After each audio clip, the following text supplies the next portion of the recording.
So once that oxygen is inside of the animal, either through the skin of the animal or through their respiratory system, like their gills or their lungs, you need to have some way of transporting that oxygen around to the cells of the body, and then also some way to pick waste products up and transport them where they need to go, and also to transport nutrients around the body as well.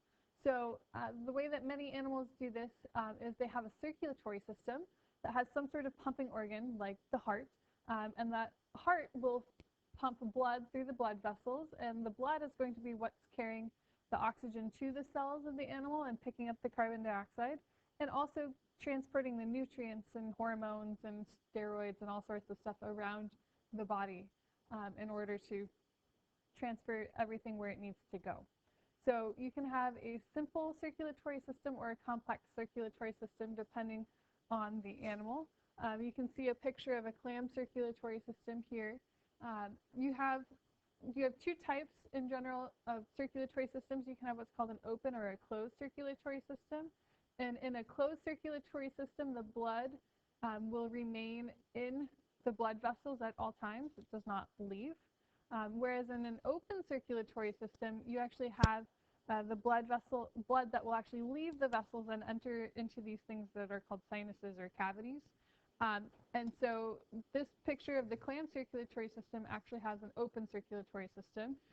So you actually have like your heart right here, and then blood will travel through the blood vessels until it reaches here in the foot. And you'll notice this in this drawing that you don't see all the blood vessels, and they look like they kind of are disconnected. And that's actually the case. This would be an open circulatory system. This would be one of the spaces that the blood would leave the blood vessels and move through the tissue and then get picked back up in the blue vessel, which is the vein, and then transferred back towards the heart. So that would be an open circulatory system versus a closed circulatory system. Animals also must be able to respond to their environment in order for them to survive. So they have to be able to respond to their environment because they have to be able to find their food. So they have to be able to look around and find their food. They also need to be able to identify their predators, so be able to respond if they see a predator coming to eat them. And they also need to be able to identify members of their species in order to reproduce. So animals will use specialized cells called nerve cells that can be arranged into a nervous system in order to respond to their environment. They can also have a variety of different kinds of sense organs in order to capture and gather information from that environment.